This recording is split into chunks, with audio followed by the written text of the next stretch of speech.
Welcome to the complete collection of John Stockton's greatest stories. First and foremost, I want to say a massive thank you to everybody who's been supporting this series thus far. You guys have shown a lot of love, and it's making this a very exciting series to continue on with. If you have missed any of the videos in the series, there is a link down below in the description box and on the screen right now. You can click on that link and it will take you to a playlist that has every episode so far of this series. But today, we're looking at John Stockton's greatest stories. These episodes take a long time to make, with all the editing, finding all the footage, piling all the clips together, piecing it up. It takes a long time to make these videos, so I'd really appreciate it if you guys could help me out just by hitting that like button. It really helps the videos out. If you are new, feel free to hit that subscribe button and don't forget to hit that notification button so you never miss an episode in this series. Lastly, comment down below which player you would like to see next in this series, and without further ado, welcome to the complete collection of John Stockton's greatest stories. I can remember coming into camp and seeing things he was doing. I was like, God, I used to think my point guard was good. I said, God, he's good. If you were starting a franchise today, who's your number one pick out of all the players in the NBA? Well, I'll tell you, you won't believe this, but I like Johnny Stockton. I think he's the most complete person in his position. One of the greatest point guards to ever play the game. I've always said I think John Stockton is the perfect point guard. You can't be fooled by that, real nice face and, that real quiet demeanor. When he stepped on the court, he was out to get you. A guy who probably controlled a team and a game better than anybody I've ever seen. Probably one of the greatest players to ever play the game in his position. His sense of where he was on the floor, his peripheral vision, you'd say, how did he see him? Huh? Oh, he's over there. Boom, he throws the pass over there. You can't teach what John Stockton can see. It's one of those guys, every team wants a guy like John Stockton. John Stockton he's one of the best I ever played against, but those were illegal picks. Let's get that out the way. I played against John since I was 13 years old, and he's a much better outside shooter, much better with the basketball. And when you're talking about, Nash and Stockton, I just think from a toughness standpoint, I don't think there's a comparison. Well, he's the best point guard of all time. When you played against John, I mean, you had to bring your lunch. I mean, there was a toughness about him that he carried that, I don't know if we have anybody in our game today that really brings that to the table.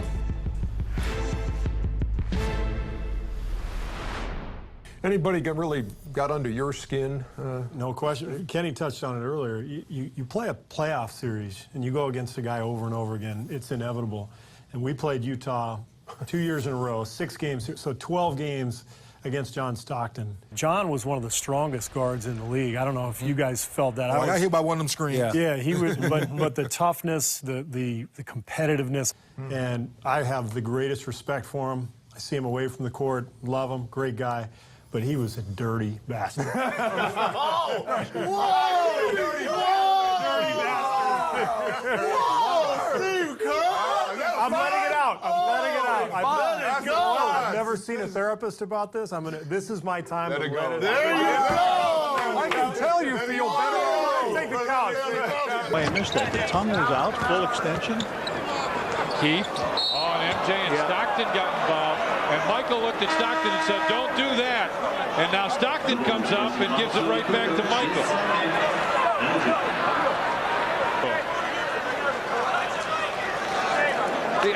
We started this ball game off by saying that he does little things like that to drive you nuts. Oh, my God. John was a person that would stretch the boundaries. The PG version of what I said. Am I allowed to say that word on TV? It's already you got it. On NBA TV, you are. You say a lot worse than that. Come on. No, on NBA TV, I don't. You can say dirty as much as you want. It's like HBO. NBA TV is like HBO. I think that John understood there's a personal space law, and he understood how to invade that. And as a guard, when I'm talking to you, Ernie, I'm going to talk to you here. But John Exactly. He's so comfortable even his Playing mistake. the kind of European way. A little bit closer than you said. You're shooting a jump shot. It's respect that a guy's shooting a jump shot that you can't block it, so you kind of just contest. John made like he could block it, and he'd get under your feet. When you're running out, the ball is out of bounds, he's running out. He'd like this trip that he would do, and all of a sudden the guy would trip and they throw the ball in at the same time, and he'd go down and lay it in. So he had a lot of those type of bastardly moves. The first person that you ran into that like bust your ass, that you knew that was like, man, this shit for real. Like, who was the first person that you ran into and it was like, man, it's a level? John Stockton. John Stockton embarrassed me, dog. Yeah. Like, John Stockton made me feel like, damn, dog, like, do I know how to play basketball? You know, you had that moment where you like, shit, like, am I sorry, dog? Like, what the fuck am I, well, you know, like, what the fuck is going on? I had never been taken out the game so fast. He had ripped me like twice. Yeah. Like, and not even like just being ripped heady. on the ball. It's just like being heady, smarter than you. You know, I'm going for the outlet the wrong way. You know what I mean? Boom, steal. You know what I mean? I get the loose ball. Oh, he gone, steal. I'm like, yo, I'm gonna have to do something. He see your mistakes. And he was tough, hard nosed. He was too. Take you under the pick, screens, yeah. Like, I remember. Was he way bigger than what you thought he was? Yeah, he was. He was way bigger than what I thought he was. He was a lot taller. Yeah. Like, you know, when you look at him on the court, on TV, you know, like, his look could be deceiving. Yeah. It's almost like how Steph Curry looked. Like, on TV, he looked like, oh, man, like, he just looked like a regular dude. But, like, when you stand next to him, you're like, yo, this motherfucker, like, he big. Built like an athlete. Yeah. John Stockton, though, he would, like, he was so dope, dog, because he walk you all the way down to the wing, right? And he'll walk you to the same spot, whether you pressuring him or not. Like, he knew what spot he was going to get to. He knew what he was going to, like, he was fucked once he got to the spot that he was going to get to. Best point guard to ever play the game is who? Oh, John Stockton, Magic Johnson. I mean, those two are the best to probably ever play it. What did Stockton do better than you? I think he had like 3,000. He set the table. I think he had 5,000 more assists than I did. Okay, all right. And steals. I mean, he's the all-time assist leader in steals, and you know, people don't really talk about the steals as much as the assists. But you know, he plays both sides of the court, and that's what makes him a complete player. When you look at those records, it's amazing, and I just don't think he gets the due that he deserves. Well, he played in Utah. That's why. Well, yes, that's fine, but still, I think sometimes he's left out of the mix of, you know, great point guards, great point guards, and we forget to sometimes mention him. Now, I remember one story when we had lost a few games in a row. We were back east, and we were in Charlotte, okay? And someone, namely a point guard named John Stockton, had overheard something supposedly on the radio that Grandmama Larry Johnson had said about Mailman. Do you remember this? Yeah, he got my goat that night. He needed something to get us going. Mailman went, I think, for 56 that night. Yeah, and I got every pass, I think, from Stock. Right. You fabricated a quote? Is that the story? You made up a quote? He lied. Forget the fabricating. He lied. Okay. Steve, I had some reliable sources that told always get away with reliable sources. That told me that somebody had said something. I merely relayed what I had heard. He's training for a career in journalism. This guy's got all the makings of a guy. You hear? Reliable source. My source told me. Okay. I've never really gotten over my first year I got traded to Houston, and he hit the shot over me to send the Jazz to the finals. Russell will inbound at half court. Stockton, open three. Hit it! John Stockton sends the Utah Jazz to the NBA Finals. That was so many things all wrapped up into one. It was our first chance to go to the championship. It was really the first time we'd been able to beat Houston at anything, or they just year after year we kept running those guys in the playoffs, and to finally get over that hump. That was, I think, a snapshot of John Stockton that we have never seen before. I think other than the night that he was honored at the Delta Center, the most emotional we've ever seen him.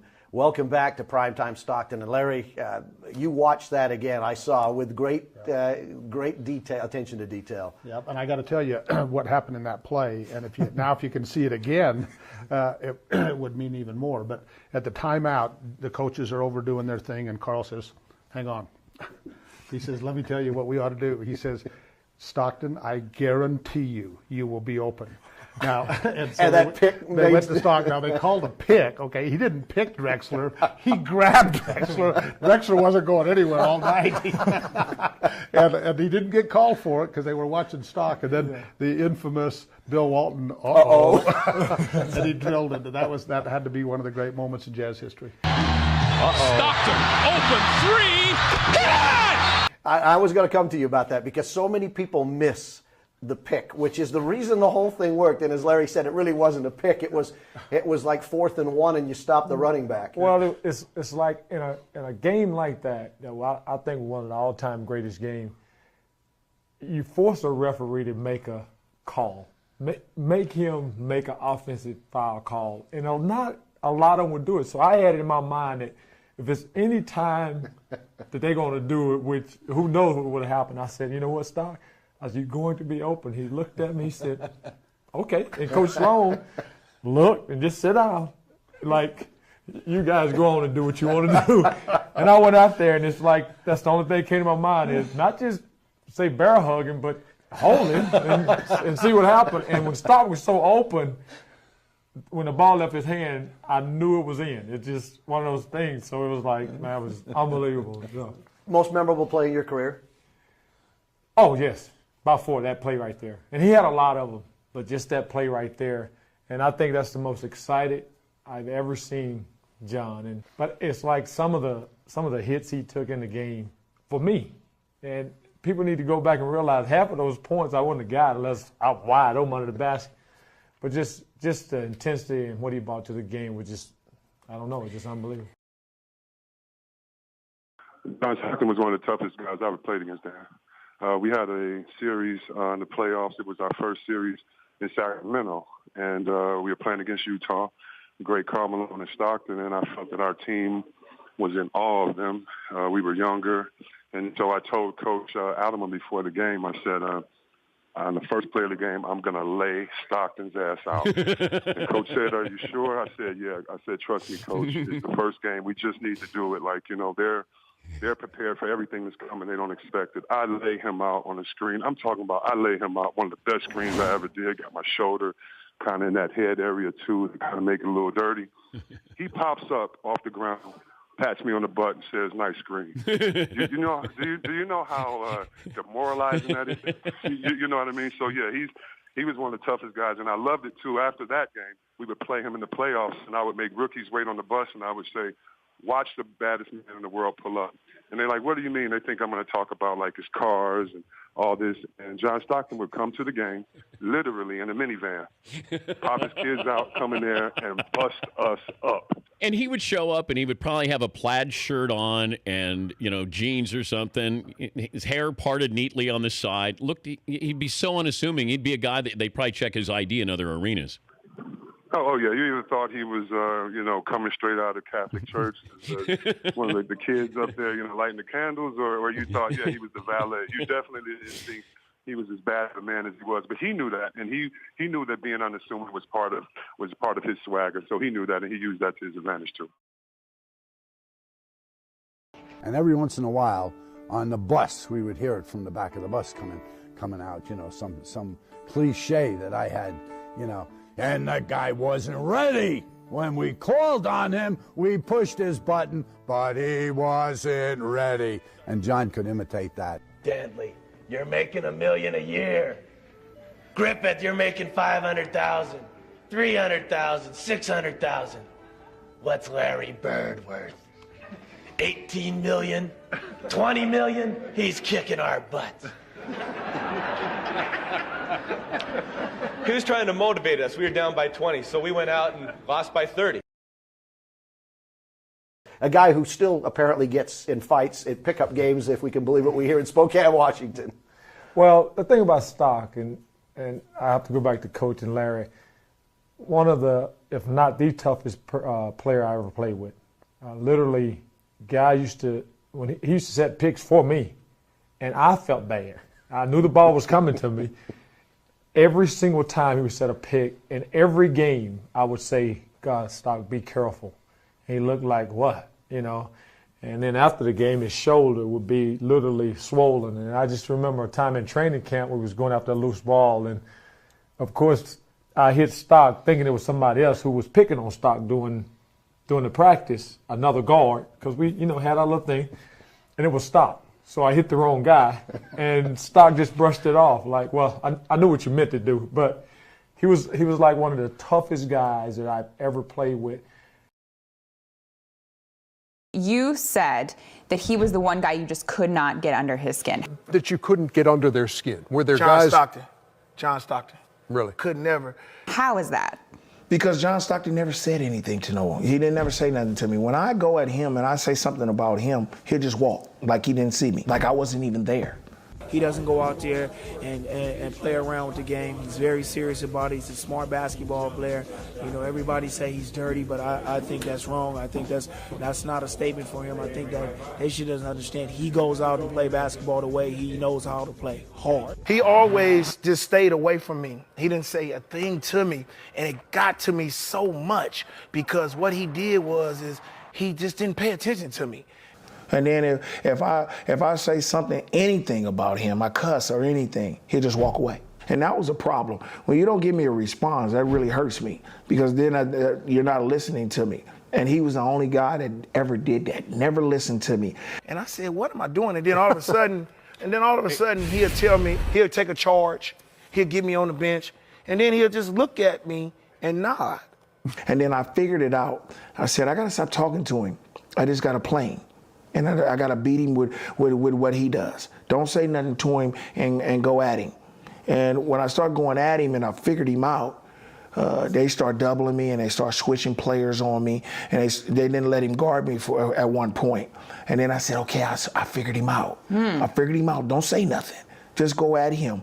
And then the game became more competitive with me and him. It wasn't like I was scared of him. Hardest person you ever guarded, man? I'm going to say John Stockton, man. I've been getting a lot of slack for this guy here. Everybody's been asking me why he is the toughest person to guard other than instead of Michael Jordan. First of all, it's my opinion. So that's the way it's going to go. You made some headlines today because you said that John Stockton was more difficult to defend than Michael Jordan. Blasphemy to me. And you have to defend yourself because how often do you really guard Michael Jordan? Man, listen, he was a guy who was fundamentally sound. He would set picks. He would do the right thing. He'll shoot 12 times, make 10, and all that. He was just great. He wasn't tougher than Jordan. Yes, he was. You just didn't. Yes, he was. Gary, you guys didn't Gary, play against him. I did. Gary. Let me ask you this seriously, because when you say that, people are going to be like, are you joking me? And they did today. A lot of people. Right, I know. A lot of people. So and I got to get enough time to explain Not just based off the number of times that you saw John Stockton, but you're saying that he was more fundamentally sound than Michael Jordan. We were more athletic than he was. We were mad because he set picks and said he was dirty. If a guy comes and shoots 12 times, makes 9 of them, shoots 8 free throws and makes 7 of them, that's 20-something points and have 15 assists and 4 steals a game and works out with Karl Malone and can do it on a continuous basis, and I have to play against him 7 and 9 times a year, that is hard to guard. No, I believe that. Gary, let's be honest. You just didn't like playing him because he wouldn't talk back to you. True, that's true. That's true. That's the thing, too. He wouldn't talk back to me. With Michael Jordan, he's a competitor. He's going to go back at me. That is easier for me to deny him the ball and do a lot of things. Wow. Then he gave you 50. He didn't give me 50. You got to get your stats right, baby. Just a little short story about him. He's the only guy, when I got in the NBA and I wasn't as good as I thought I was going to be for the first 2 years, I watched him. And when I watched him, he's a player that all kids should watch right now. I might have been more athletic than he was, but he did it the same way every night. Every night. For a guy, for him to only play 32 minutes, come in and shoot the ball 12 times, make 9 or 10 of them shots, shoot 8 free throws and make 7 of them, and then have 15 assists and 4 steals. That's the reason why he's the hardest person I ever had to guard, and that's why I respect him very much.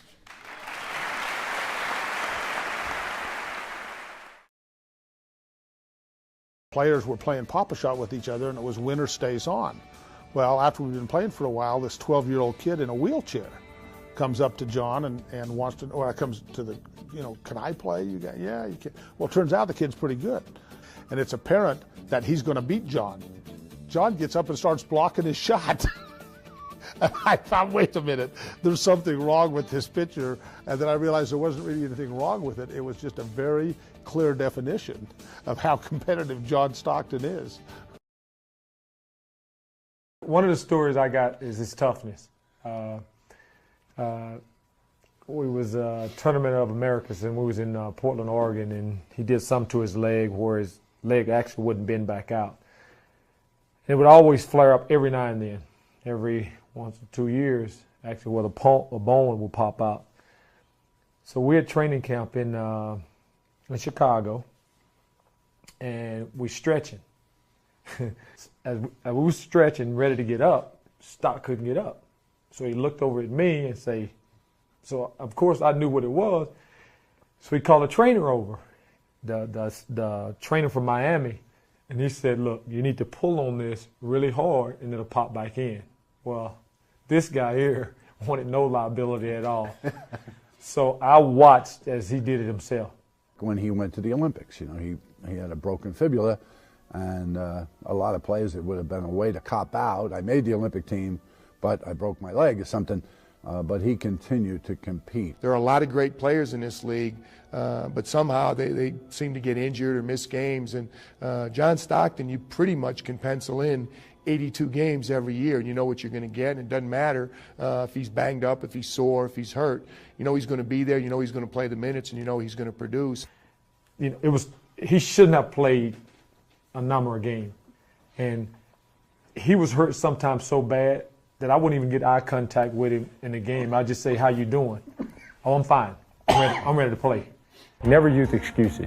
I've seen him, with a little nagging injury here, a little nagging injury there, and right at game time I say, are you ready to go? Yep. And that has been John Stockton's greatest stories. If you enjoyed the video, I'd really appreciate if you guys could hit that like button. It really helps the channel out. If you enjoyed this video and you'd like to see more, be sure to hit that subscribe button and the notification button so you never miss an episode of this series. Comment down below which player you'd like to see next, and here are 2 episodes of this series you might enjoy. With that said, I am out. Peace.